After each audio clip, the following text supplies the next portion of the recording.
pirates smeared black tar all over their ships, and every military expert called them idiots until World War II.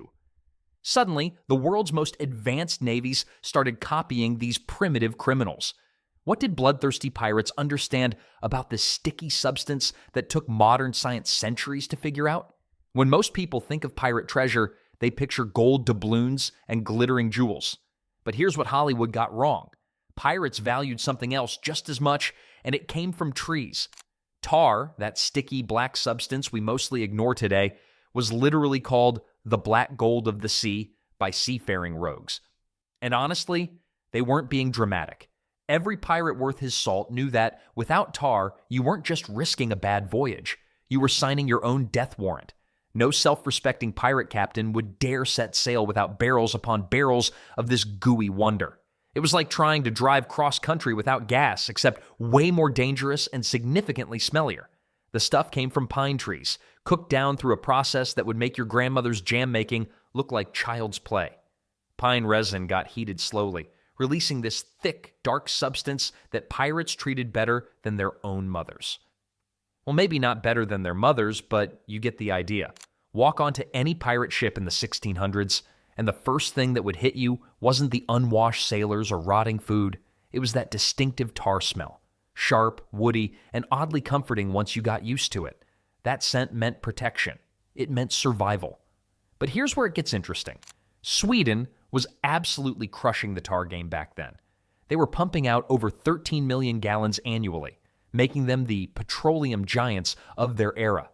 Except instead of oil rigs, they had forests full of resin-rich pines and workers who knew secrets we've practically forgotten today. Pirates knew this, obviously. While everyone else was chasing Spanish gold, smart pirates sometimes raided Swedish tar stores instead. Makes sense, right? Gold might buy you fancy things in port, but tar kept you alive long enough to spend that gold. The really wild part is how versatile this stuff was. Pirates didn't just slap it on their ships and call it a day. They turned tar into their version of duct tape, medicine cabinet, and survival kit all rolled into one sticky package. These weren't just bloodthirsty criminals. They were maritime scientists who understood something about resource management that we've somehow managed to forget. And the science behind what they were doing, well, that's where things get really fascinating because every drop of tar served a purpose that could mean the difference between making it to the next port or becoming fish food. Now here's where pirates got really clever with their black gold. They knew that wooden ships and seawater mix about as well as cats and, bathtubs. Without proper protection, those massive oak planks would soak up salt water faster than a drunk sailor hits the tavern. Pirates mastered something called caulking, basically shoving tar into every crack and seam of their ship's hull. They'd heat up that sticky pine resin until it flowed like honey, then work it deep between the wooden planks. Every joint, every gap, every tiny opening got the tar treatment. But why go through all this messy work? Well, think about your grandfather's old raincoat, the one that still works perfectly after 40 years, while your fancy modern jacket leaks after 6 months. That's tar for you.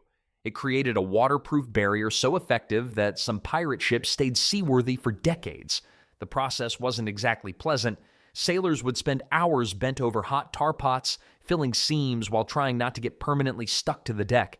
The smell alone could knock a grown man sideways. Yet every experienced pirate knew this grueling task meant the difference between sailing home rich or becoming fish food. Here's what's fascinating. Modern shipbuilders have tried countless synthetic alternatives, but none match tar's natural flexibility. When wooden ships flex and bend with ocean swells, tar moves with them. Synthetic sealants crack under pressure, but tar just keeps doing its job. Pirates also discovered that fresh tar applications worked best in warm weather. Cold tar became stubborn and refused to flow properly into tight spaces. So smart crews would time their maintenance around tropical stops, turning necessary repairs into opportunities for thorough hull treatments. The really experienced pirates could tell just by looking at tar's consistency whether it would hold through rough seas. Too thin meant it would wash away in the first storm. Too thick meant it wouldn't penetrate deep enough. Getting it just right took years of practice and probably more than a few choice words when things went wrong. Even today, traditional wooden boat builders swear by these old techniques. They'll tell you that a properly tarred hull outlasts anything modern chemistry can produce. Makes you wonder what other primitive knowledge we foolishly abandoned in our rush toward progress. But waterproofing the ship itself was just the beginning of tar's usefulness. Pirates had figured out something else about this black substance that kept their most precious cargo safe for months at sea. Now here's where things get really interesting. Those wooden barrels you see in every pirate movie, they weren't just for show. Pirates knew that without properly sealed barrels, they'd be dead in the water, literally. Every drop of fresh water, every gallon of rum, every preserved piece of salt pork depended on tar to stay safe. Think about it. You're stuck on a ship for months, surrounded by undrinkable salt water. Your barrel springs a leak, and suddenly you're playing a very dangerous game of, will we reach land before we die of thirst? Pirates treated tar-sealed barrels like Fort Knox. These weren't just storage containers. They were life insurance policies floating on the high seas. The process was meticulous. First, they'd coat the inside seams with hot tar, making sure every gap between the wooden staves was sealed tight. Then they'd roll the barrel around, letting the tar settle into every nook and cranny. But here's the genius part most people miss. Morton's ration, those rock-hard biscuits that kept pirates alive, needed bone-dry storage or they'd turn into moldy mush faster than you could say scurvy. A well-tarred barrel created an airtight seal that would make modern Tupperware jealous. The proof? Shipwreck archaeologists still find 300-year-old barrels with tar residue intact. These things were built to last longer than some marriages. Without proper tar sealing, pirates faced a nightmare scenario. Water barrels would leak, mixing precious fresh water with bilge water. Food barrels would let in moisture, turning supplies into a science experiment nobody wanted to taste. Rum barrels. Well, losing rum was practically a capital offense in pirate culture. Smart pirates knew exactly how much tar each barrel needed. Too little, and you'd get leaks. Too much, and everything would taste like you were chewing on a pine tree. Getting that balance right separated the pros from the amateurs. The really clever crews would test their barrels before long voyages by filling them with seawater and checking for leaks. Better to discover a problem at port than 3 weeks into the Caribbean. Makes sense, right? But barrels weren't the only things getting the tar treatment. Pirates had figured out something even more crucial about keeping their ships moving through storms and battles. Their ropes and sails faced a constant beating from salt spray and harsh weather, and they had a tar solution for that too. Ropes and sails took a beating on pirate ships. Salt spray hit them constantly, day and night. Without protection, they'd rot faster than a banana in Florida heat. Pirates weren't stupid about this. They knew their lives depended on sturdy rigging. Every few weeks, you'd see crews hauling out buckets of tar and getting to work. They'd coat every rope, every sail, every piece of rigging they could reach. The smell was overwhelming, like a campfire mixed with Christmas trees. But that stink meant survival. Here's what's fascinating. Tarred ropes lasted 3 times longer than untreated ones. 3 times. That's the difference between making it to port and floating dead in the water when your rigging snaps during a storm. The process wasn't glamorous either. Pirates would heat tar in iron pots until it became liquid enough to spread. Then they'd brush it onto ropes while the tar was still warm. Hot tar soaked deeper into the fibers, creating a waterproof shell around each strand. Smart crews did this work during calm weather. Try tarring ropes in a storm, and you'd end up with more tar on yourself than the rigging. Plus, nobody wanted to climb the mast with slippery hands holding a bucket of hot, sticky goo. But wait, there's more genius here. Pirates discovered that different ropes needed different tar treatments. Thick anchor lines got heavy coats because they stayed underwater for hours. Delicate sail threads received lighter applications so they could still move freely in the wind. The really clever part, they'd tar ropes in sections, leaving some areas untreated where knots needed to grip.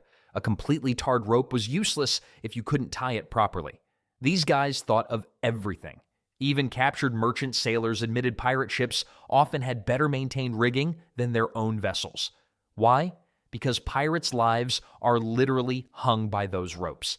One snapped line during battle or a storm meant death.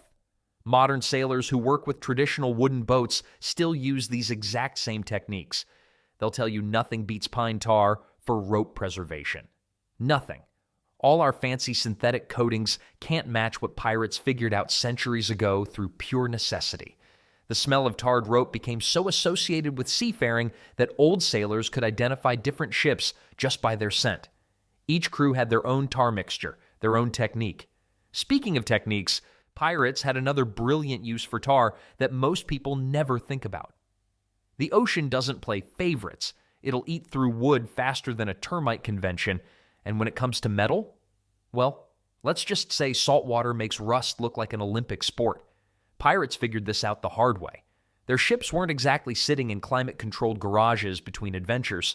These vessels faced relentless saltwater spray, scorching sun, and storms that would make modern sailors reach for their insurance policies. Without protection, a ship's wooden hull would rot from the inside out within months. The metal components? They'd turn into orange flakes faster than you could say pieces of 8. Enter tar, nature's original rust-proofing solution. Smart pirates knew that coating their ship's most vulnerable parts with tar was like giving them a protective suit of armor. The sticky black substance created a barrier that salt water simply couldn't penetrate. Metal cannons, anchor chains, and iron fittings got the tar treatment regularly. Sure, it wasn't pretty, but neither was watching your cannon rust into uselessness during a crucial battle. The process wasn't glamorous either. Picture seasoned pirates, tough as old leather, carefully brushing tar onto every metal surface they could reach. They'd coat hinges, bolts, and even the nails holding the ship together. One pirate captain reportedly said his crew looked like they'd been wrestling with a tar monster by the time they finished. And he wasn't wrong. But here's where pirates showed their genius. They didn't just slap tar everywhere and call it a day. They understood timing. Apply tar too thick, and it would crack in the sun. Too thin, and salt water would laugh its way right through. The experienced crews developed an eye for the perfect consistency, thick enough to protect, thin enough to last. The metal tools got special attention too. Cutlasses, pistol parts, and navigation instruments all received their tar treatments. A rusty sword in a sword fight is about as useful as a chocolate teapot, after all. Even the ship's bell, that crucial piece of equipment for communication and timekeeping, stayed functional thanks to regular tar applications. Modern boaters spend hundreds on fancy anti-corrosion sprays and galvanic isolators. Pirates? They had one simple solution that worked beautifully. Their tar-protected ships could sail for years without major metal deterioration. The wood stayed strong, the fittings stayed functional, and the crew stayed alive. And speaking of staying alive, pirates discovered tar had another remarkable talent that had nothing to do with ships or sailing. Now here's where things get really wild. Pirates weren't just using tar to fix their ships. They were slapping it on themselves, too. When a pirate got sliced up in battle or caught a nasty cut from ship work, guess what became their go-to medical treatment? That sticky black goop we've been talking about? Makes sense when you think about it. If tar could seal up holes in wooden ships, why not try it on holes in people? The process was brutally simple. Clean the wound as best you could with whatever rum wasn't being drunk, then smear tar right over the cut. Instant bandage that wouldn't wash off in the next storm. Sure, it probably stung like getting kicked by an angry mule, but desperate times called for desperate measures. But here's the kicker. This wasn't just pirates being pirates and making do with whatever they had lying around. Tar actually worked. Those old sea dogs stumbled onto something that modern science now understands. Pine tar contains natural compounds that fight bacteria. Who knew? Legend has it that Blackbeard himself would coat his beard with tar before battles, not just to look more terrifying, though, let's be honest, a 6-foot pirate with a tar-black beard probably made grown men weep, but also to protect any facial cuts he might get during sword fights. Smart thinking for a guy who made his living stabbing people. The antibacterial properties meant wounds stayed cleaner longer. In an age where a simple cut could turn deadly from infection, this was life-saving knowledge. Pirates called it their black medicine, and stories spread through taverns about tough-as-nails crews who survived battles thanks to their tar treatments. Of course, removing tar from skin once it dried was about as pleasant as wrestling with an octopus. Pirates would heat it slightly or use oils to soften it up. Some just left it on until it naturally wore away, creating these crusty black patches that became badges of honor among crews. One captain reportedly kept a special tar mixture just for medical use, cleaner and mixed with certain herbs his ship's cook swore by. Whether the herbs helped or it was just the tar doing its work, his crew had fewer deaths from infected wounds than most. Well, the medical applications were impressive, but pirates found even more creative uses for their precious black gold that would make your head spin. Beyond keeping ships afloat and barrels sealed, pirates turned tar into their Swiss Army knife of the seas. These maritime MacGyvers found ways to use this sticky black substance that would make modern survivalists jealous. When pirates captured merchant vessels, they needed a quick way to mark their new property. Tar became their permanent marker of choice. A quick brush stroke with hot tar on canvas sails or wooden crates created unmistakable ownership symbols. Unlike chalk or paint that washed away, tar stuck around longer than an unwelcome guest at dinner. But here's where it gets interesting. Tar doubled as the perfect emergency fire starter when things went sideways. Pirates facing hostile ships or needing to make a hasty escape could slap tar-soaked rags onto torches for instant blazing signals. The stuff burned like nobody's business, hotter and longer than regular kindling. One old sea dog supposedly kept tar-dipped rope ends ready at all times, calling them his instant inferno. Then there's the battle damage problem every pirate faced. Cannonballs ripping through sails faster than gossip spreads through a small town meant constant repairs. Smart crews kept heated tar ready for emergency sail patches. A quick daub over torn canvas, maybe with some spare cloth, and boom, temporary fix that lasted until proper repairs could happen. Well, some creative pirates even figured out cooking applications. Not exactly fine dining, but desperate times called for desperate measures. They'd use small amounts of tar to seal cooking pots or create makeshift grills over open flames. The antibacterial properties didn't hurt either, though nobody back then understood the science behind it. Maritime archaeologists still find evidence of these creative tar uses on shipwrecks today. Remnants of tar-marked objects tell stories of resourceful crews making do with whatever they had. Some battle sites reveal fragments of opposing vessels with distinctive tar patterns, like fingerprints left behind after fierce encounters. Pirates basically treated tar like that one friend who's always ready to help move furniture, reliable, versatile, and available when needed. They slathered it on everything from signal fires to emergency shelter repairs. Makes sense, right? When you're stuck on a floating wooden box surrounded by an endless ocean, you learn to squeeze maximum value from every resource. The ingenuity didn't stop there.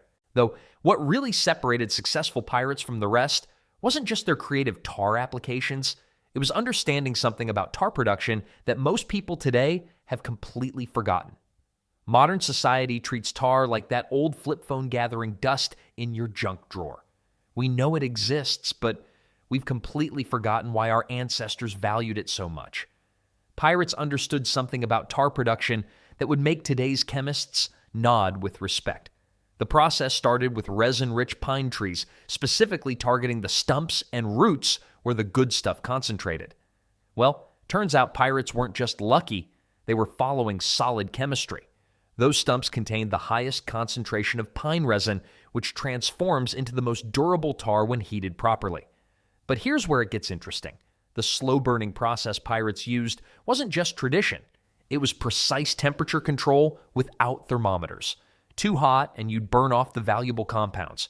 Too cool and you'd get a watery mess instead of that thick protective gold they needed. Think about this for a second. These guys were running what amounts to a mobile chemistry lab on wooden ships, producing a substance that modern science confirms has natural antibacterial properties, UV resistance, and waterproofing capabilities that put some synthetic materials to shame. The environmental angle really drives the point home. One pine stump could produce gallons of tar, and the process was completely sustainable. No toxic byproducts, no synthetic chemicals, just heat and time. Your great-great-great-grandmother's generation knew how to extract maximum value from natural resources without destroying the planet. Meanwhile, we've replaced this knowledge with plastic-based waterproofing that breaks down in landfills for centuries. Makes you wonder who's really more advanced, right? The forgotten part isn't just the production, it's understanding why tar worked so well. Modern analysis shows tar creates a flexible seal that moves with wood as it expands and contracts. Synthetic alternatives often crack under the same conditions that tar handles like a champ. Then there's the artisan revival happening today. Shipwrights restoring historic vessels are rediscovering these techniques, often spending months learning what pirates mastered as teenagers. Some Swedish craftsmen still produce traditional pine tar using methods virtually unchanged from the 1600s. The irony hits hard when you realize pirates possessed deeper knowledge about sustainable chemistry than most people today. They understood molecular-level interactions without knowing what molecules were. But this forgotten science reveals something bigger about pirate culture. They weren't just lawless raiders stumbling around the Caribbean. They were maritime innovators who understood their tools better than we understand ours. That level of practical knowledge didn't happen by accident, which brings us to an uncomfortable truth about what else we might have lost when we stopped listening to the wisdom of the past.